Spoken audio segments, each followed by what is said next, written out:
And I pray that because of your grace that you would open our minds to the scriptures, that we could understand how to put the big picture together, and at the same time understand how even the difficult portions come together for this beautiful meta-narrative revelation from you. Thank you so much for what you're doing in our lives. I pray you help us today. We pray all this in Christ's name. Amen. I apologize that I don't have this set up quite rightly. I guess they're missing something. Usually you can draw on this, and I won't be able to do that today, but we will make do. So let me start this slideshow. So what we're looking at today, this is BIB 222, and we're learning how to read the Old Testament. And there's no better place to start than looking at this question of where's the Garden of Eden.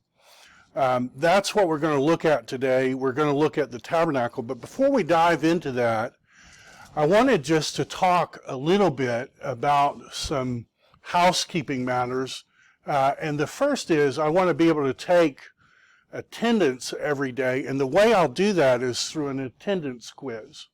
So if you log on to your Brightspace account to this class, there should be an attendance quiz available. It should have opened 5 minutes ago, and it has one question. So you go on the attendance quiz, and it will ask one true-false question.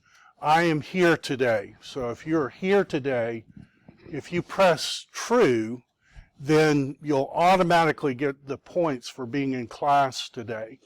Has anyone been able to find that quiz and to take it? So good.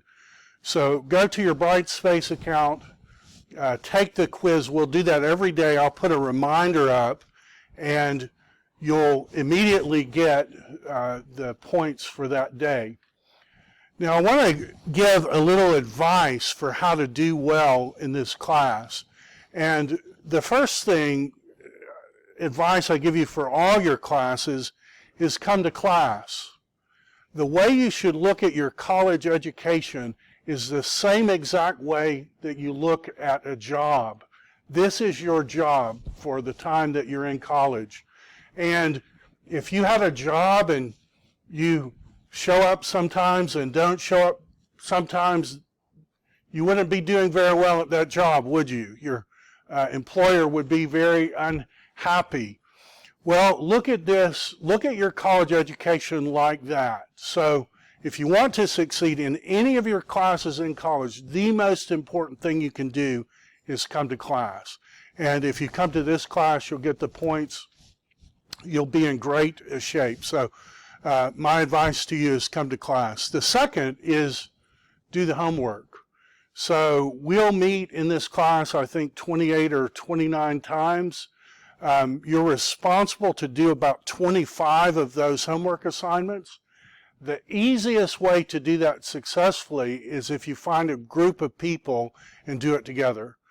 You can set up a meeting time the day before class, come together, you'll develop great friendships in that group, and you'll succeed in this class because it's a way for you to do the homework every single day.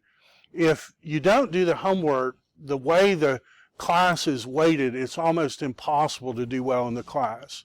So if you want to do well in this class, find a group, do the homework. You can type up one copy, put all your names in the group on it, and upload it to all your accounts, and I'll make sure that you get the points for that. Learn the memory verses. We're learning kind of a long section from Scripture. We're going to see that this part of the Bible is key to understanding all parts of the Bible, And don't put this off till the day before it's due. Start now working to memorize these verses, and you'll do very well. And read the textbook. So there are 2 short textbooks for this class. I'm not requiring a book review. I'm going to take you at your word, whether you read it or not. At the end, you fill out a pledge and say, I read the 2 textbooks, and I'll give you the points for that. One is an overview of the Old Testament. It's very engaging. It's easy to read. And a second one is entitled Sex and the Supremacy of Christ. And it's all about how the Bible has a lot to say about human sexuality. Well, how do I put that together? How do I understand all the things that the Bible says? That book is a great book. It's engaging. It's edited by John Piper. You'll find it a fantastic read. So if you want to do well in the class, start reading those 2 short textbooks now. And if in this class, I want this class to be a discussion. And so I'm going to ask questions in this class. And if you make a comment in class, I'll give you a point for that day, a point extra credit. When you leave, just sign your name and say, I made a comment in class, and you'll get that extra credit point. And if you commented every day, you would have 29 extra points, almost a third of a letter grade. So that's my advice for doing well in this class. And of course, read the syllabus, and the syllabus outlines that if you do well, if you come to class, you do your homework, you memorize the memory verse, and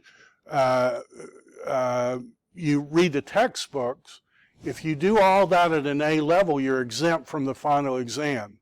So there's a huge incentive to come to class, to do the homework, to read the textbook, and to memorize the passages. So, having said that, we'll dive into our discussion. And every class period, I'm going to start with the same question, with this question.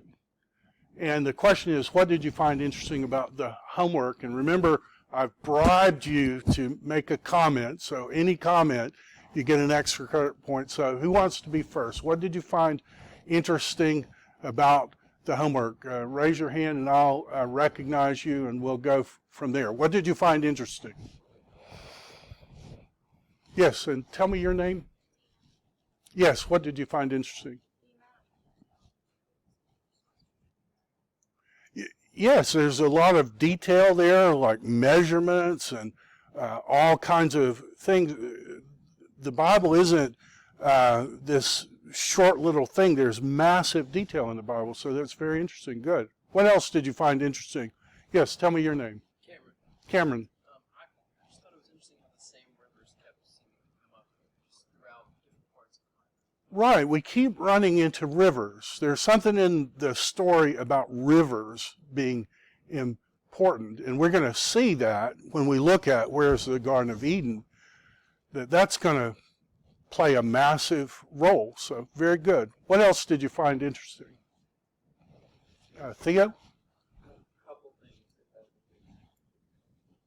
One was how the gold was described as glass. I don't know what the city would be called, but in heaven, I guess. Yeah. It was described as if it were glass. It was transparent and so pure. Right. Strange description, but pure, so pure that you can see through it. Good. Don't understand how gold would, become transparent.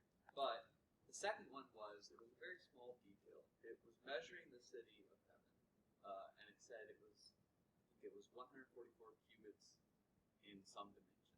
And it said in human measurements, which is also an angel's measurement. Right. So that's the wall in the measurements in the Bible. A cubit is the distance from your longest finger to your elbow.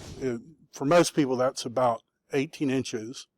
It's odd that in your body, this distance is half that distance.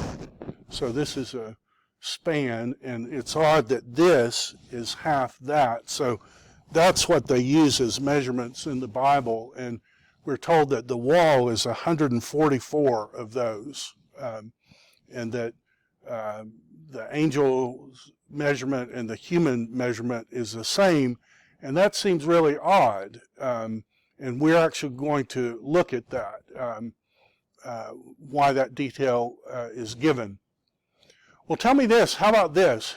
Who had a question when you read the homework?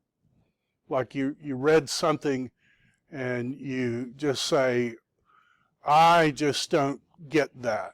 Did you have that experience in any of these readings? Yes, tell me your name. Yes.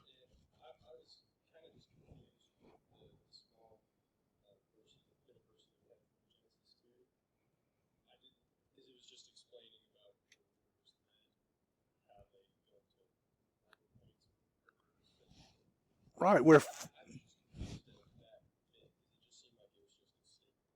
it seems really odd. We're 40 verses into the story, and it seems to go into this description about rivers that is massively precise.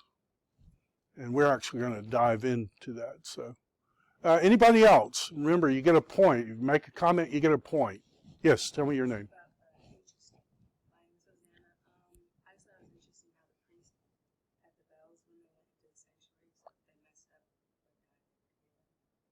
Yeah, if they fell over, the priest goes in, and if he falls over dead, I mean, they've got a rope around him. If you go in, you get killed, and the priest could get killed, and you pull him out. You want to hear that he's still alive in there. That seems really odd, doesn't it? It's like, what's going on? Well, great. I can tell that you guys engaged in the reading. And we're going to have a great time in this class because we're going to look at questions like that.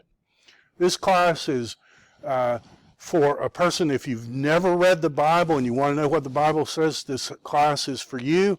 If you've been reading the Bible 15 years, this class is for you. There's going to be something for everyone. We're going to look at the Old Testament. We're going to look at some of these questions. So what we're going to look at today is, where's the Garden of Eden? We're going to look at the question, how is the tabernacle and temple related to the Garden of Eden? Gold, bdellium, onyx, all those things are in the Garden of Eden. Cherubs, God's immediate presence, bounded off somehow by rivers. How is the Garden of Eden connected to the temple? Is the temple like the representation of the Garden of Eden on earth? And we're going to look at, to touch on Theo's observation, the connection between Eden and that description of eschatological Jerusalem. Is eschatological Jerusalem connected somehow with the Garden of Eden? So let's dive in. So the Garden of Eden description, 40 verses into the Bible, is in Genesis chapter 2, and it says this, that God created this Garden of Eden, and we are given details that the man is placed there. This is before he creates woman. He's made out of the dust of the ground. Every tree that is pleasant, we're going to see, just as rivers are important in this story, trees are going to be important in this story. And we're told that the tree of life is there.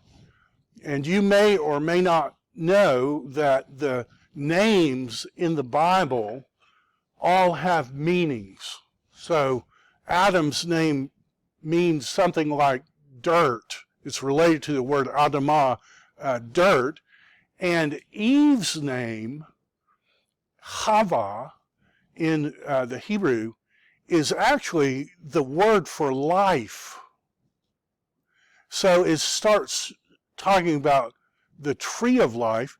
It's interesting, in the Greek translation of the Old Testament, instead of having the word Eve, they actually translate it into Greek. And so in the Greek Bible, it isn't Adam and Eve, it's Adam and Zoe, because Zoe means life. And so you start hearing about Zoe's river and Zoe's tree, and you wonder, am I meant somehow to connect this with the woman's name? Her name means life, and this is the tree of life. So God creates Eden there. He puts Zoe's tree in it. Zoe's river is in it. And then you have this second tree, the tree of the knowledge of good and evil. A tree where you can see something really evil and something really good at the same time. And that tree is never explicitly mentioned anywhere else in the Bible. Once this event of the fall happens, the tree of knowledge of good and evil appears to disappear, but as intelligent readers, we're invited to ask ourselves, does that tree where you could see something really evil and really good ever appear anywhere else in Scripture? And then it starts telling these rivers. It says the first one is the Pishon, and it flows around the whole land of Havilah. There's gold there, just like in the tabernacle. There's gold. There's tabernacle. There's gold in this river. The gold of that land is good, so it isn't just cheap gold. It's like great gold. Bdellium is there. We don't know what bdellium is, but we're told later in the story that manna looks just like bdellium, and there's manna inside the tabernacle. We're told that the onyx stone is there, and later in the story, the high priest has an onyx stone chained to his body. The name of the second river is the Gihon.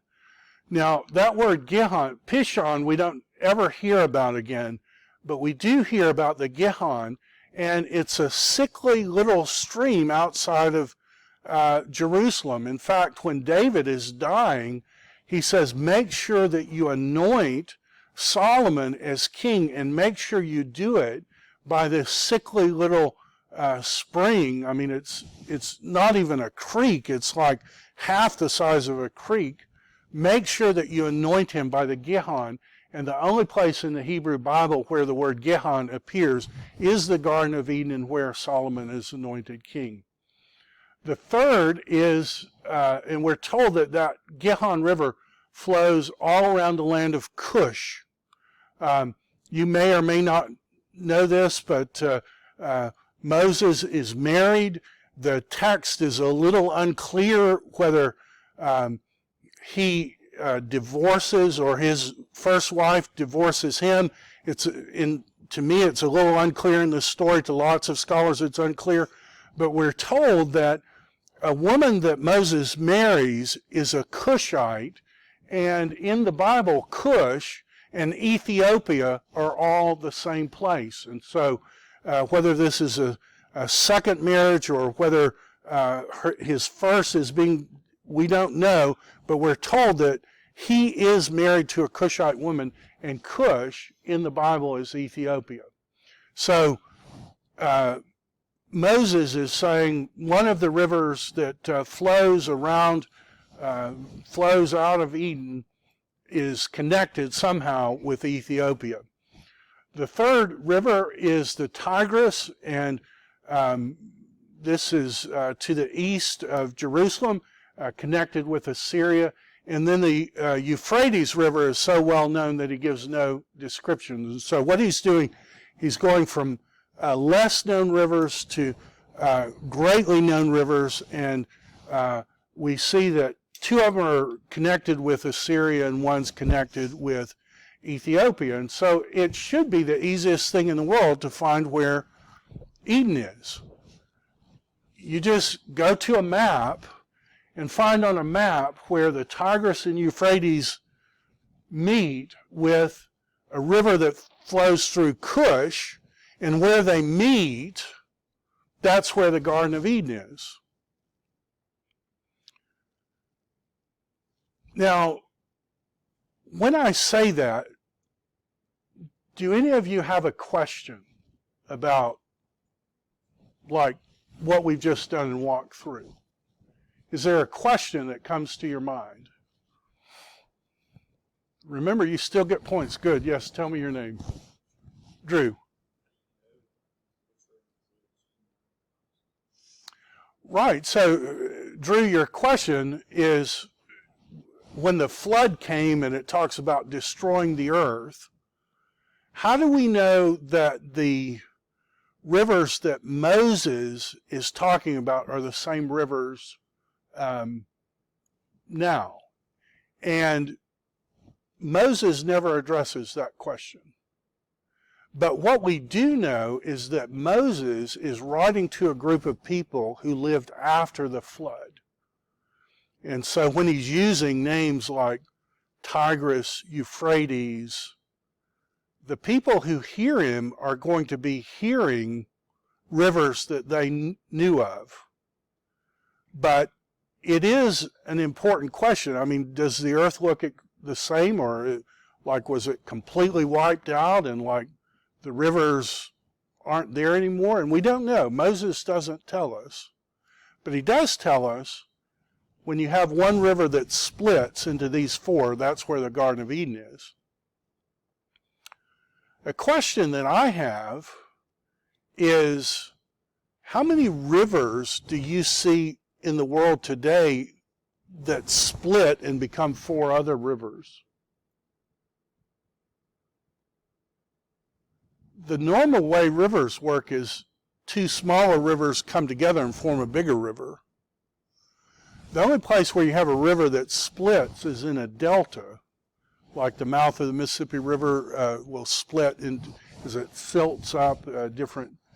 But that doesn't seem to be what this is talking about. This is talking about a river that splits. And so that's kind of odd to me, because I've never seen a river that the headwaters that split into two other, and this is talking about splitting into four.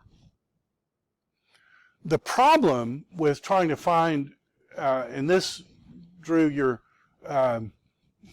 probably made a great observation here. The problem with coming to this map is that when you take this map and you come here, like the river that flows through Cush is the Nile, right? And the Nile flows from south to north. And the Tigris and Euphrates are here, start in Turkey and flow north to south.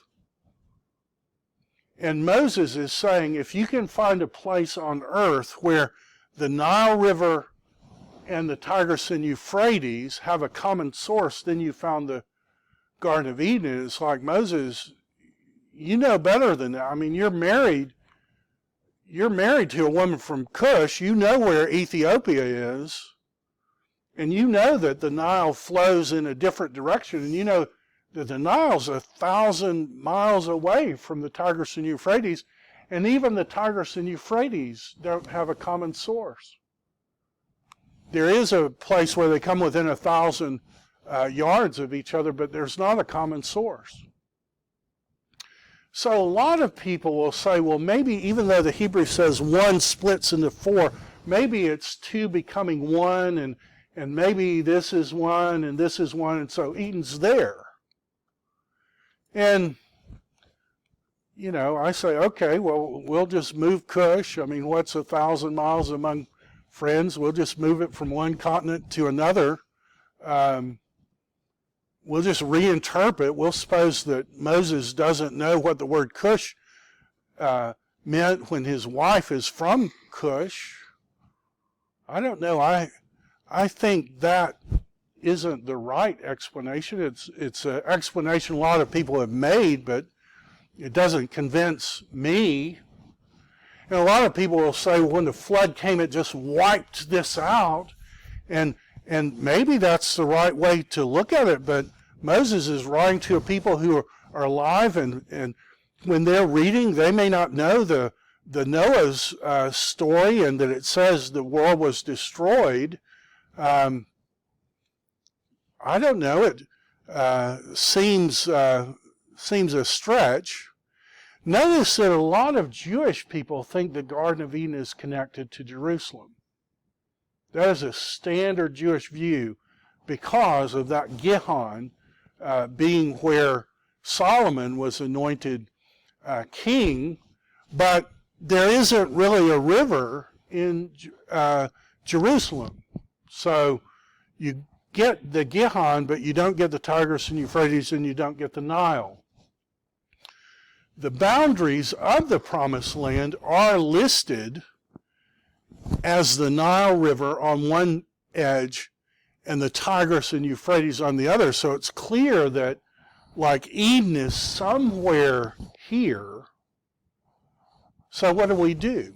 Well, if we come to the story and we're intelligent readers, we know that there's a river that splits into other rivers, that there are cherubs in Eden. When Adam and Eve get kicked out, there are cherubs there. We know that the immediate presence of God is there. We know that the tree of life is there, and we know the river of life is there. And so, is there any passage in the Bible that would locate any of those things? Are we told in the Bible anywhere else where cherubs are, where the tree of life is, where the river of life is, where the immediate presence of God? Is there any passage that tells us that? Is there any place on earth connected with those things?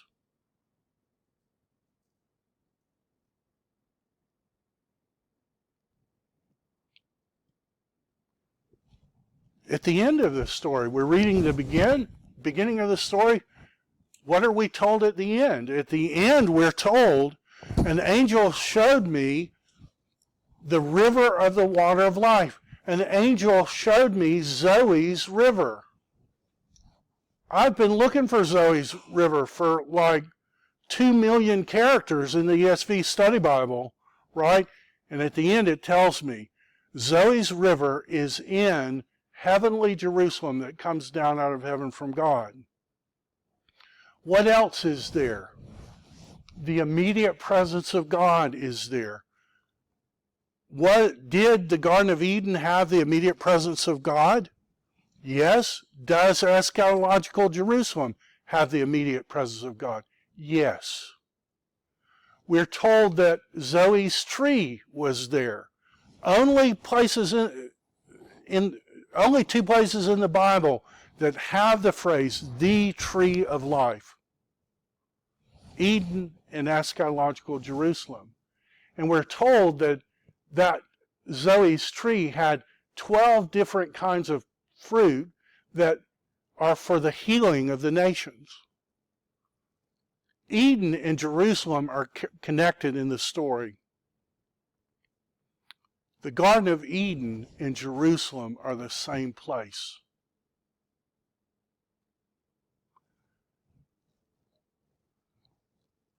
The Spirit and the bride say, "Come." Let the one who hears say, "Come." Let the one who's thirsty, let the one who desires to drink of Zoe's water without price. The picture of eschatological Jerusalem is the picture of a place for people in need. The picture is of sinners who need to not be sinners anymore. The whole story of the Bible is about getting people back to the Garden of Eden. That's what the beginning is telling us. That's what the end is telling us. And of course, there are hints at that all through the Old Testament. On that day, living waters, Zoeing waters, will come out of Jerusalem. And the waters that come out will split in 2 directions. I've been looking for a splitting river forever. Zechariah is saying, well, there's going to be one at the end of days. David says there is a river that makes glad the city of God. Well, David is king over Jerusalem. Jerusalem is a city that sits on the top of a mountain. There is no river in Jerusalem. The little sickly Gihon is the only source of water for 5 miles in any direction. And David's talking about there's a river, and not only a river, but it has streams, and that river makes glad God's city. He's talking about the restored Eden. Joel 3:18 says, on that day the mountains will drip with sweet wine and the hills will flow with milk. And you start realizing, oh, the land of Israel, the land flowing with milk and honey, that's somehow connected with the Garden of Eden where you don't have to work to eat. Sinners got kicked out. God is bringing people back in to Eden.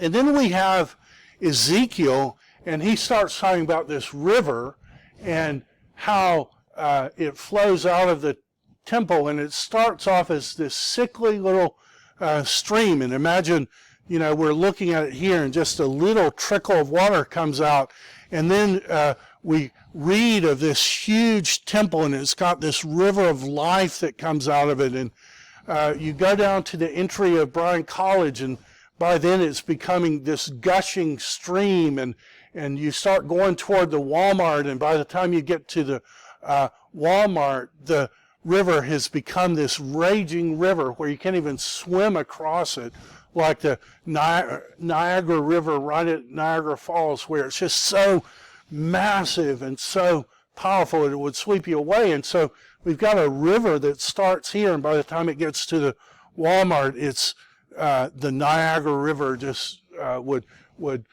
sweep away anyone who tried to cross it. This is all being connected with the Garden of Eden. This is the river in Eden that connects, and that river is one day going to flow out of the true temple of God. That's what the Bible is telling us. And notice how John even picks up the leaves of the tree are for the healing of the nations. Notice that exact phrase was with this tree. Grows on either side of the river. Its leaves are for the healing of the nations. This is Eden's river. This is the restored Garden of Eden.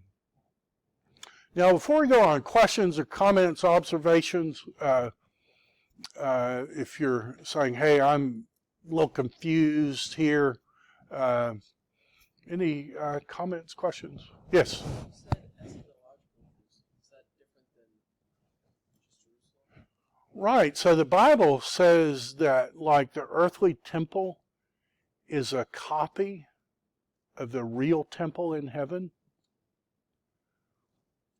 Does that mean there's an earthly Jerusalem and a heavenly Jerusalem?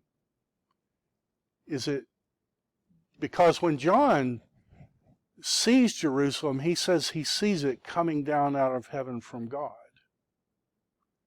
It isn't earthly Jerusalem that he's looking at. It's connected somehow with earthly Jerusalem, but there's some unexplained difference there.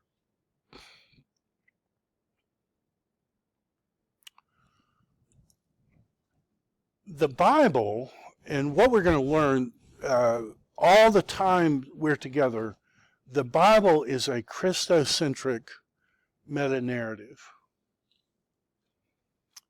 When God wrote the Bible, every single page has Jesus in mind. It wasn't that God made the Garden of Eden and then sent Jesus. Sending Jesus was always plan A.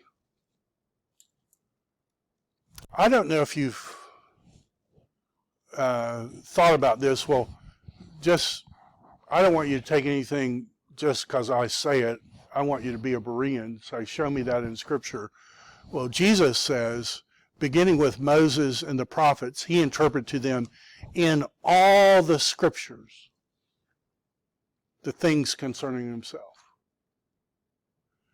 Jesus walked on the road 7 miles to Emmaus with 2 disciples, and in that 7-mile journey, however it took him to walk 7 miles, he said, this is how every single thing in the Bible is related to me.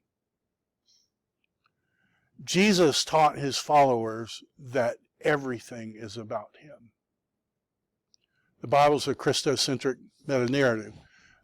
Jesus said to them, these are my words that I spoke to you while I was with you, that everything written about me in the law of Moses, the prophets, and the Psalms must be fulfilled. Jesus is connecting all of it to himself. And then it says, he opened their minds to understand the scriptures. These are people who spoke the original language. These are people who went to Jewish school, who heard the scriptures read their entire life, and they missed it until Jesus opened their mind to the scriptures. I don't know if you've ever thought about this. The story of the Bible is one man who comes naked to a tree. And in a momentary act of disobedience, that one man spiritually murdered the entire human race. And he did it because his wife wanted to be God. I don't know if you've ever thought about it, but the story of the Bible is a story of another man who comes to a tree. And it's not the living tree of Eden, it's a dead tree. And that man wasn't made out of dirt like the first guy. He was a God-man. And that God-man allowed people to rip up his outer clothes. And then they gambled for his inner clothes. And I don't know if you know this, but when they crucified people in antiquity, the historical sources say that they crucified people naked. Jesus, as the God-man, comes naked to a tree. And then after a lifetime of absolute and perfect obedience, by being murdered, he unmurders all those who would ever come to him by faith. The first man's wife wanted to be God, and so she talks him into disobedience. And now the God-man, does the God-man have a wife in the story? The church, the new Eve? And now he's talking her into obeying God? I don't know if you realize this, but the Bible starts and ends with a cosmic wedding and a power couple, a dirt man power couple that fails at everything they ever, and the Bible ends with a God-man power couple who are never going to fail at anything ever again. I don't know, are we pushing it too far to say that Adam ate and by eating he died? Are we pushing it too far if we say now the God-man, new Adam, becomes fruit of a tree that spiritually and by faith his wife will eat and find life? The Bible is this glorious J.R.R. Tolkien meta-narrative that's connected with Jesus. All of it's connected with Jesus. God is the ultimate M. Night Shyamalan who weaves into the story whispers of Jesus. And then when the event happened, all of a sudden you say, oh my goodness. And have you ever thought about this, that if Jerusalem and Eden are connected, that the same place where Adam sinned is the same place where Jesus died?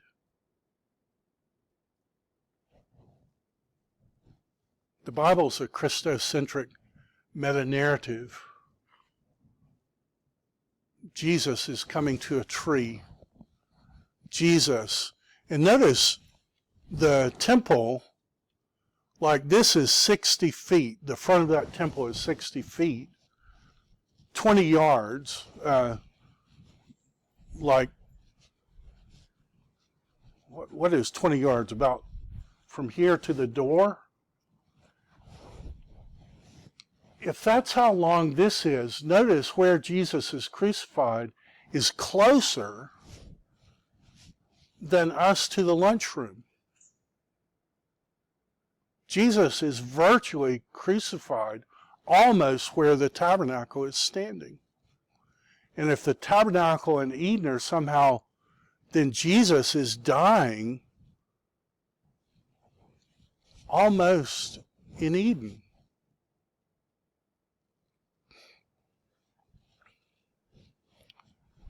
Well, let's talk about the tabernacle or temple.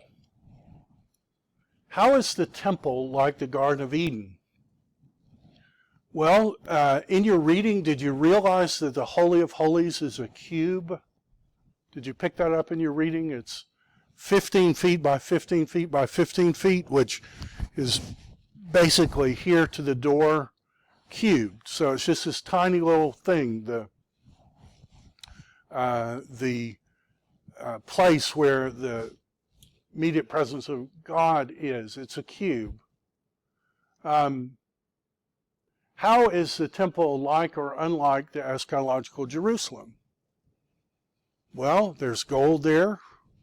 There's a priest there. The tree of life is there. The river of life is there. And aren't we told that eschatological Jerusalem, aren't we told that it's a cube?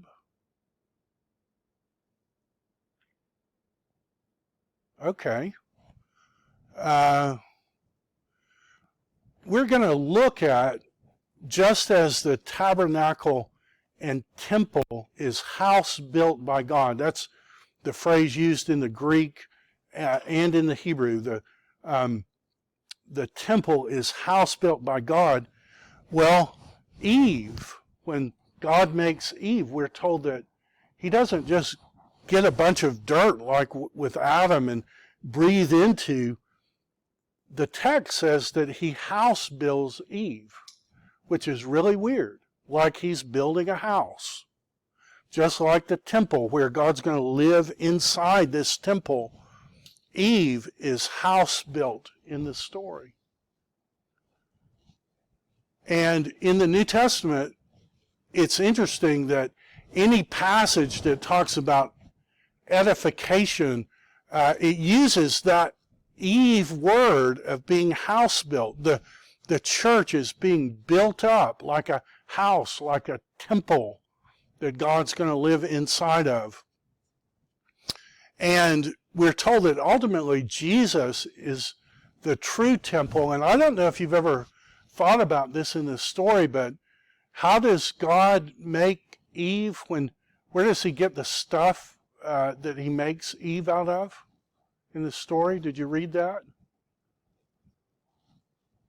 Right, he makes the dirt man fall into a deep sleep, and then he wounds that man in his pleura, and out of that he gets some essence of that man, and he house builds the essence of it into this glorious woman. Do you know somebody else in this story who fell into like the deep sleep of death? And after he fell into the deep sleep of death, do you know somebody in the story who was wounded in his pleura? And then somehow out of that, God is house building this new Eve. A new Eve that he's going to bring to that new Adam. And that new Adam is going to pronounce a judgment on her, but it isn't a negative judgment, it's a positive judgment. She is bone of my bone. She is flesh of my flesh. She's the feminine version of me. And the two will be one flesh. Does that sound similar to a part of this story somewhere? The Bible's a Christocentric meta-narrative, and that new Eve is somehow sharing in his essence, becomes his true temple, and God himself is going to live inside of her.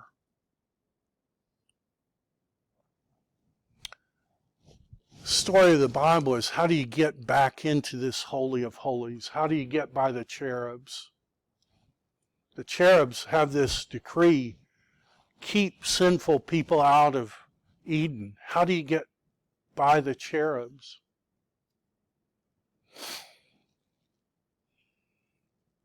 These four-faced living creatures who are God's guardians. How do you get by the cherubs? How do you get back to the cubic Garden of Eden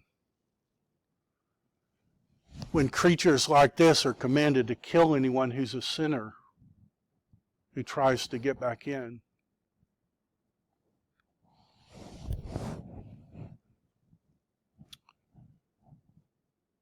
We're told about these things, cherubs.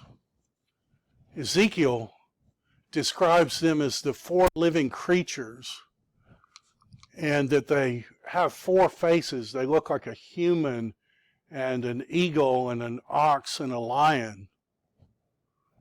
They're God's cosmic bouncers. And they have one command: kill anybody who's a sinner who tries to get back in Eden. We know that those four creatures are called cherubs. How do you get back in? How do people who struggle with sin and who have problems and issues,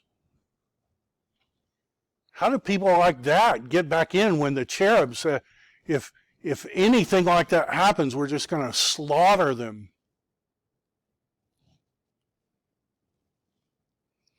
Well, by the end of the story, we start hearing about these four living creatures. Again, they're in heaven. Another connection with the tabernacle and the Garden of Eden. But now, there are millions, trillions of people who are just right there, standing by cherubs. We see in 19, the four living creatures fell down, and the leaders of God's people are right there with him. They're back somehow in this cubic Holy of Holies. When God kicked Adam and Eve out of the Garden of Eden, it says before he kicked them out, he clothed them. In the Greek Bible, it says he endued them. He killed an innocent animal and then took that animal. God functioning as a priest, and a priest's payment for a burnt offering was the skin. Everything else was destroyed, and God kills this animal and then takes what should have been his payment, and he clothes Adam and Eve with it. And in the New Testament, that same word says, put on the Lord Jesus Christ. Just as God had functioned as the original priest, now he's saying that was foreshadowing God offering himself in the person of his Son and providing the sacrifice that would clothe sinners. Put on the Lord Jesus. Same exact word in duo. Same exact word for he clothed them with garments of skin. It's interesting to compare the Holy of Holies with eschatological Jerusalem. The original temple tabernacle is a cube. The Holy of Holies is just a tiny little cube, 15 feet by 15 feet. And did you pick up that we're given a measurement of eschatological Jerusalem? And we're told it's 12,000 stadia.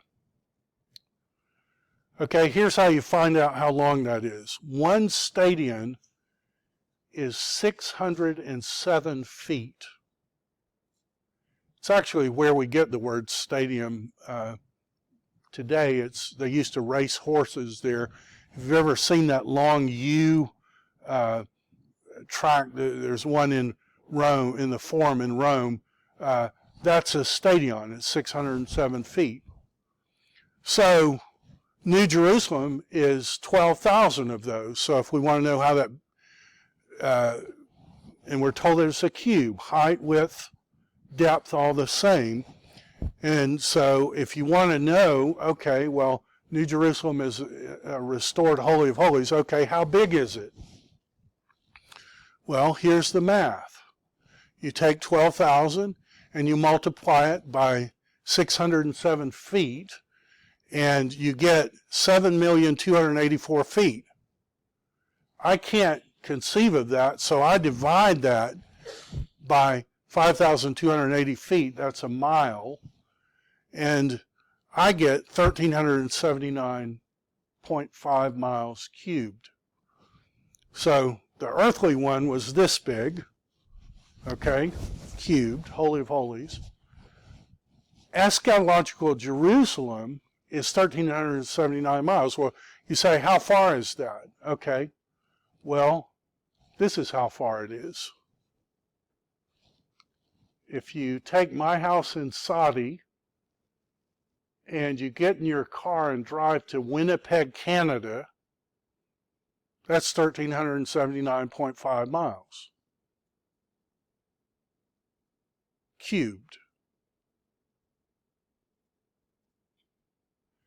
You put that inside the moon,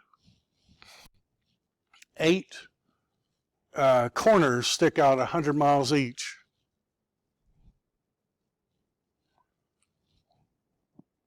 Maybe you need another way to think of it. The International Space Station hovers above the Earth about 200 miles. Okay, 200 miles would be 1/7 of the height of that cube.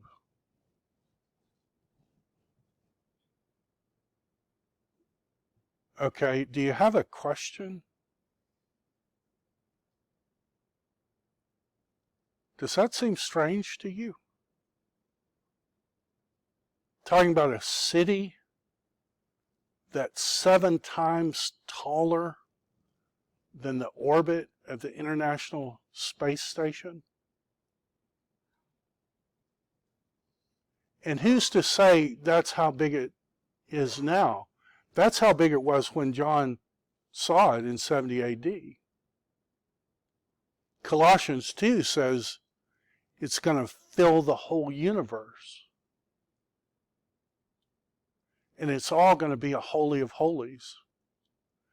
It's all going to be a place where the immediate presence of God. Therefore, encourage one another and house build one another, just as you are doing. This new Eve, this new temple, this restored city, this glorious eschatological New Jerusalem is the new Eve who's being house built to be the companion, the intimate, perfect companion with the new Adam. That's the story, and they're back in the Garden of Pleasure. Do you not know that he's speaking to Christians, you're the temple of God? You're being built up as bricks in that temple, as this one glorious structure who is going to be so one and so unified, it's as if they're one person.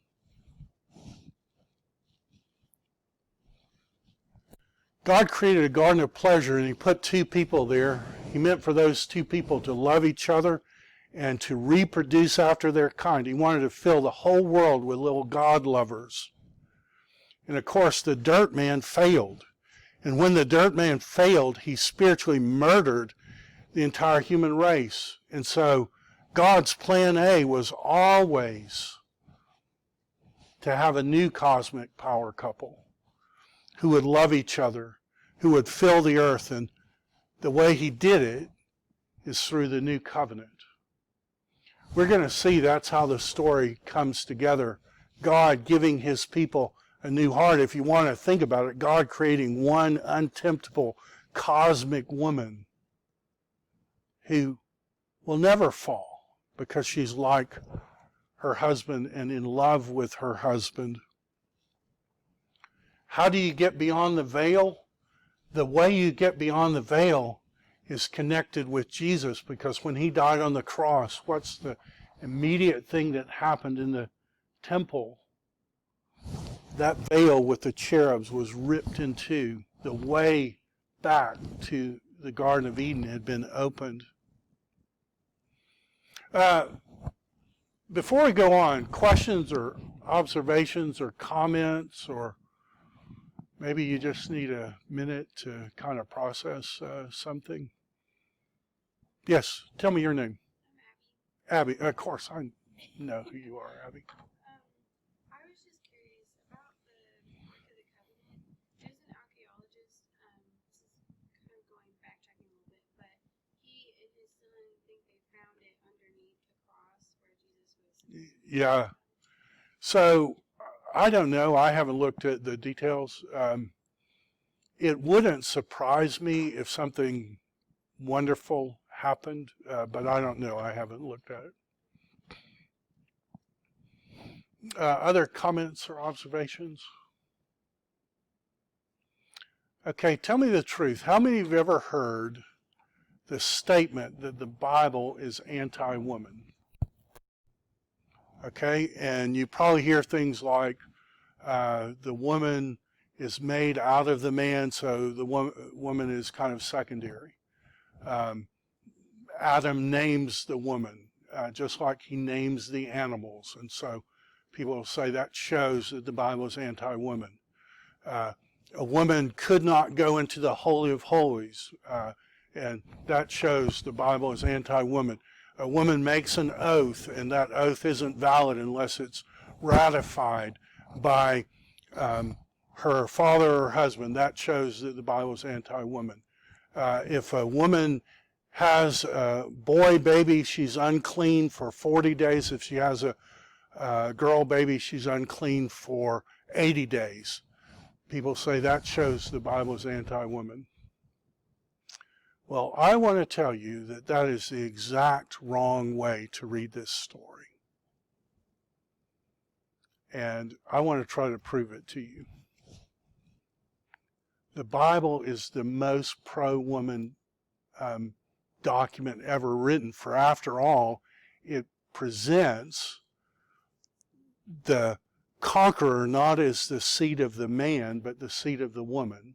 We hear that from the very beginning. When they get kicked out, it's not going to be the seed of the man who produces the one who gets, it's the seed of the woman. And the whole story is about God incarnating forever so that he can share his life with one glorious woman in the restored Garden of Eden. So if somebody comes and says, okay, the details of the Bible are somehow anti-woman, they're reading part of the story. They're not reading the whole story. You can't open up a chapter and read the chapter and say that's what the book's about. You've got to read the whole book. You've got to see the grand sweep of the story. But I think we're going to have an aha moment, because I want you to think about the accusation that God is somehow anti-woman. And we're going to look at a story, okay? So this is the story.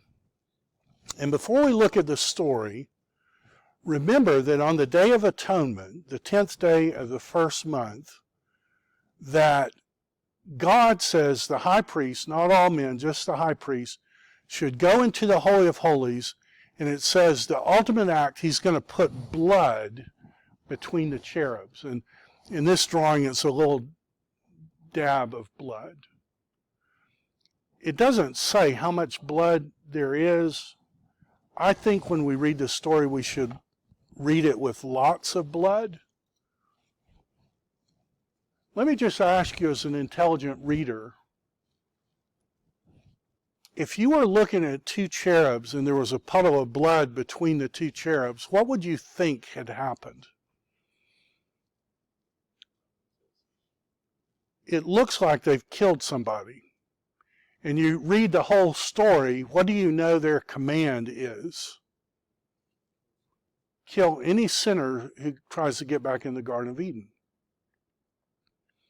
So this reoccurring festival, 10th day of the first month, sets it up to look like somebody had tried to get back in the Garden of Eden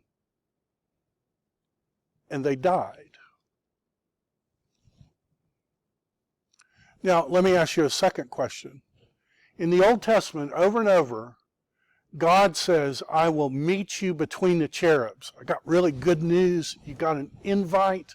Come stand right between the cherubs. Is that good news or bad news for you? It's like these cherubs are going to hack to death anybody who's a sinner. And like I'm a sinner, I sin every single day of my life in thought, word, or deed. God says, I've got good news. We're going to meet between the cherubs. And it's like, I think I'm in COVID quarantine, right? I'd love to come, but I don't think I want to come between the cherubs because they'll hack me to death, right?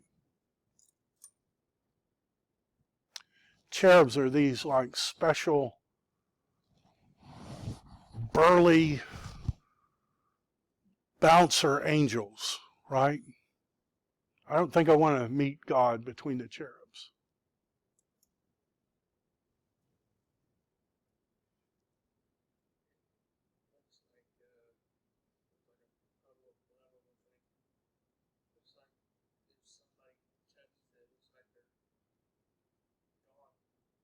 That's exactly what it looks like.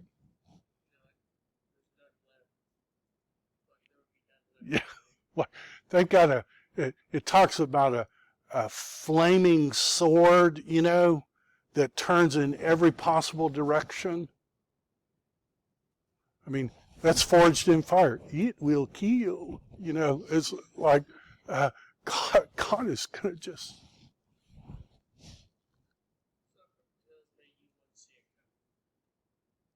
Yeah, you wouldn't see it kind of like...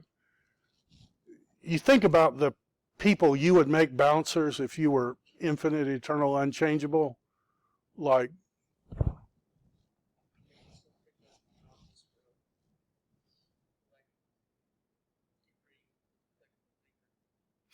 Yeah, you hear the whoop, and by then you're dead, by the time it's happened. That's exactly what we're to think about in this story.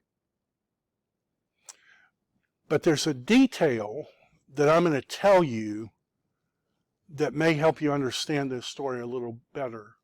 And it has to do with what ark means in the Ark of the Covenant. So have you ever wondered what the word ark means? So Ark of the Covenant appears like probably hundreds of times in the Bible. But what does it mean? Well, does everybody have a Bible? Can you open your Bible? Okay.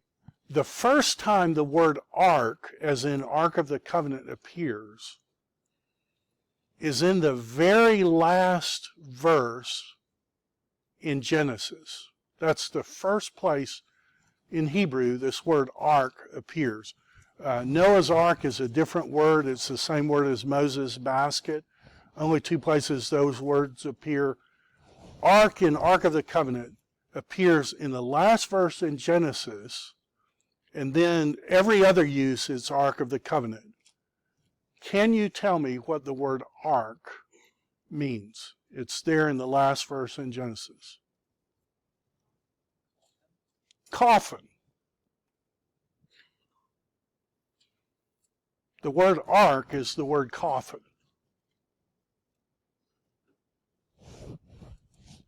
Do you have a question? Does that seem weird to you? The center of the Holy of Holies is what looks like a baby coffin? God says, I'll meet you. I'll meet you between those cherubs. And there's blood.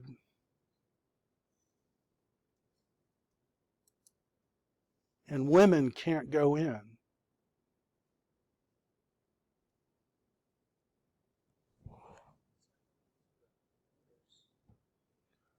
Men couldn't go in either, only the high priest. They have to cover it up, cover up the cherubs, and if they don't, and they have poles, if they touch it, they die. Uzzah touched it and died.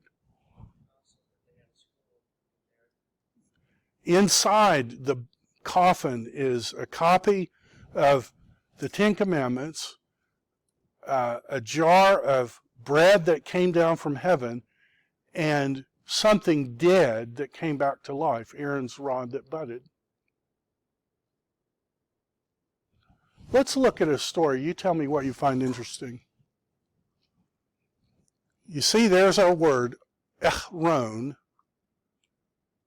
and you see all of these uses are the same word.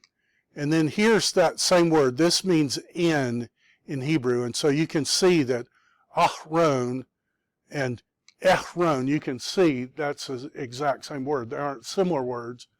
They're exactly the same word.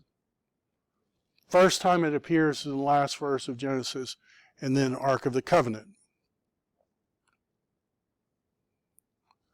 Okay, so I'm a little confused. You've got these two kind of uber angels on top of a coffin. There's blood there, and God says, believe me, this is good. We'll meet between. You tell me what you find interesting about this story in the New Testament. Is the Bible, and I want you to think, is the Bible anti-woman?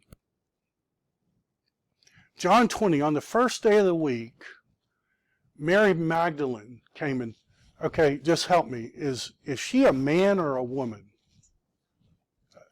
Okay, she's a woman. Like, is she this like uber holy woman, or like, does she have issues?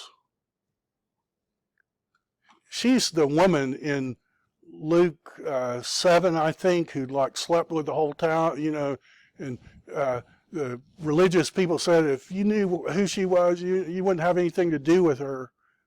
That's who she is, okay? So she comes to the tomb on the first day of the week, after Jesus had split the veil, and it says that Peter and John, and just not to belabor the point, but these are men, right? Peter and John are men.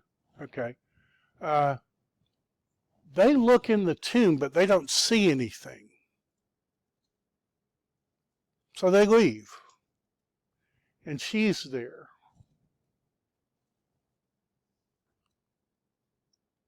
And so the tomb would kind of be something like this if Jesus hadn't rose from the dead.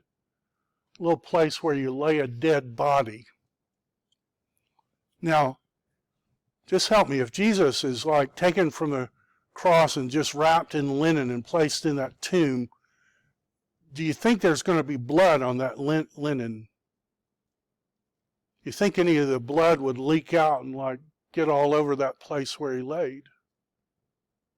Okay, that's kind of interesting. Mary was standing there after John and Peter leave, and it says she stooped to look in the tomb, and sitting on each place she saw two angels.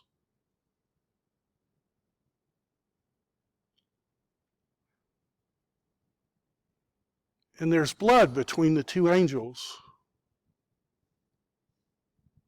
And she's a woman, right? And when they made the earthly temple, it says, make it just like the one you see in heaven. In other words, this one's the fake one. There's a real one elsewhere. And now there's a priest who's bringing a woman, and she looks and she sees two angels and blood between those two angels.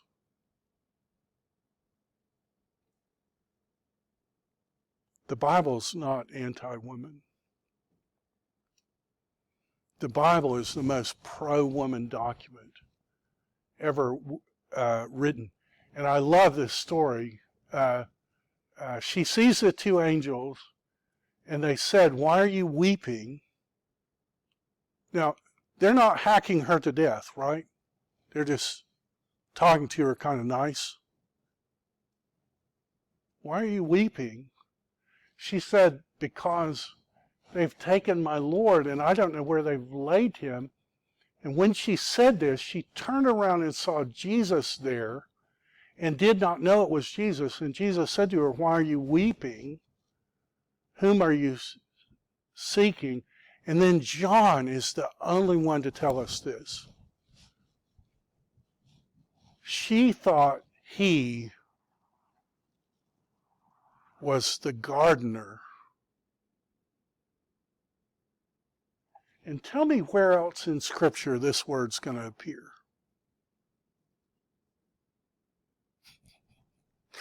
She thought he was the gardener. The dirt man comes to the garden of pleasure and turns it into a tomb. And the God man comes to a tomb and he throws open the gate to the garden of pleasure. Only it isn't a garden anymore. It's the eschatological city of God. She thought he was the gardener. Jesus said, "Stop clinging to me, for I have not ascended to the Father, but go tell my brothers I ascend to my Father and your Father, my God and your God." How do you get back to the Garden of Eden? Well, you've got to have a priest who can do something that's going to ultimately take away your sin, ultimately make you untemptable by evil. And that's what the story is saying Jesus did. And so the first woman who sees anything like that is this woman who had issues, but the cherubs have no right to hack her to death because Jesus says, "I vouch for her. I've paid for her sins, and the day is going to come when she sees me in heaven and she's not going to be temptable by evil anymore. And therefore, you have no right to hack her to death." And that's what he's saying to all those who would ever be his by faith. And then you start realizing, oh my goodness, house building Eve is house building the new Eve, is from the essence of the new Adam. Dirt man failed at everything he ever did. The God man never is going to fail at anything. He signed his name that the people who are with him in heaven will live with God perfectly. He's found a way to get us back to the Garden of Pleasure. So that's what we're going to look at in this class.